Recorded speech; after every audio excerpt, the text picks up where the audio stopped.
ko, parang kanila talaga yan eh. At totoo naman. It was the founding Pimentel, the old man who really, ginawa niya ito. It's a work of love sa kanya. Pero ang problema, ang anak ang walang diskarte na tama. I do not know what prompted him to just push Pacquiao there and place a place of acting president.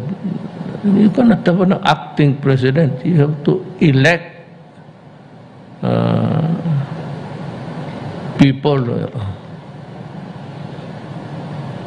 Yung biglaan na doon nagkawatak-watak.